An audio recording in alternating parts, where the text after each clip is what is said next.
So I'm conveniently posting this video towards the beginning of the month of July, so I thought I'd do a June favorites video and just kind of talk about some of the things that I was really loving this past month. I'm going to start off with TV shows because there's only one, and oh my god, I need to talk about it. Game of Thrones. The season 6 finale was a week ago, and oh my god, it was so good, and I don't want to say too much because I don't know who of you guys watching has seen all of it, and I don't want to be that jerk who spoils it for you, but it's just so good. Oh my god, every minute of it, I was just, my boyfriend and I, we watched it together, and we were just screaming or sitting in dead silence and just holding hands and praying to God that whatever we wanted to happen would happen, and then screaming when it happened and just I really like Game of Thrones. Moving on to video games, I recently got an Xbox One, which means that I finally have been able to play all of the games that have come out in the past 2 or 3 years, even if I'm not done with all of the games I owned for my 360 yet. Though most of them are coming out on HD re-release for the One, so I'm just gonna wait. As I mentioned in my first video, I've been playing a lot of Overwatch recently. It's really fun, and I really recommend it for anyone who's interested in kind of like shooter, team-style games. I used to play a lot of League of Legends. It's a really fun game, and I try and play whenever I can, but the matches take an hour and a half, and I don't have time for that really. So the nice thing about Overwatch is that I can pop into a game, it's 5-10 minutes long, and then I can call it a day, or I can keep playing, and it's just a lot of fun. This month I also played Life is Strange, which is a really great game with a really amazing story that I loved, and some really cool characters who you fall in love with, only to have them rip your heart out, which is, what I live for.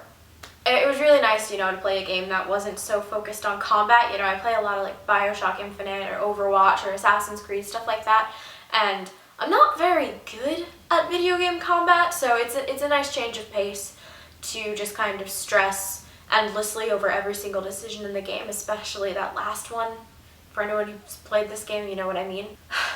I enjoy having my heart ripped out. The last game I've been playing this month has been Ori and the Blind Forest. I'm actually not done with it yet. It's a really beautiful game from what I've played so far, and I know I can't really comment too much on the story, but I've heard that that's pretty great as well, and I'm excited to get back into the game and learn more about the story as it progresses. Because of my research, I've read quite a few books this month, but I wasn't sure how to narrow down the ones that I wanted to put on a list of favorites.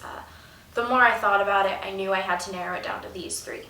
Feminism Inc. is all about girl power media culture and the way that the mainstream culture has appropriated all of these different aspects of feminism and kind of sold them back to us commercially with a pretty pink bow and called it girl power. The problem, as you could probably guess, is that mainstream culture doesn't want the status quo to change, and so the parts of feminism that they deem acceptable are the things that don't really challenge anything in the current system, which is a pretty big problem. So the book explores that and features interviews with teenage girls who basically talk about media and the way they interact with media culture. For people like me who are really interested in feminism and media, it's actually a really fun read, so I'd recommend checking it out. Paper Towns is a lot more of an accessible read. It's John Green, it's YA, it's what normal people read for fun, but I've decided to reread in the name of literary analysis. I read it a few years ago, but since my research is focusing on the Manic Pixie Dream Girl, and there's this great debate about whether or not Margot is or is not a Manic Pixie Dream Girl, I knew it was something I needed to include. It's a good book, and it actually does a great job of highlighting all of the problems with the Manic Pixie Dream Girl, which is kind of why I liked it so much. I also watched the movie, and let's just say there's a reason it's not a favorite. Eleanor and Park squeezed its way in here at the last minute. I literally finished it on June 30th and knew I had to add it to this list. I put it on the list for my research, but I didn't really know what I was getting into when I opened it up. I really loved it, honestly.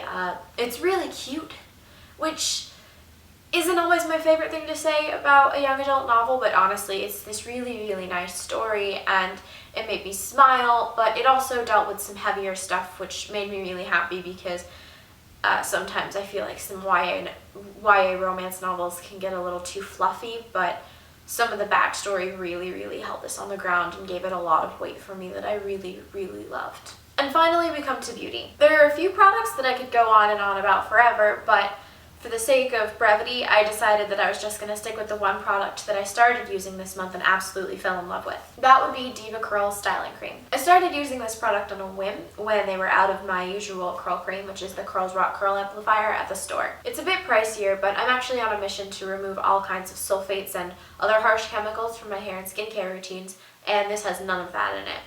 I really like it because I can wear it every day and there's still no kind of buildup in my hair, which is really, really important because I don't wash my hair every day and that kind of buildup can get gross after 2 to 3 days. So yeah, this stuff is really great, and if you have curly hair and are willing to spend a bit more money on a product for it, I'd highly recommend this one. So those are my favorites for the month. I probably won't do this a lot on this channel since I only post twice a month, but if I find the time to get my personal channel up and running, I might do it more frequently on there, or I might do it more on my blog, which I'll post a link to in the description, along with all of the other places you can find me on the internet.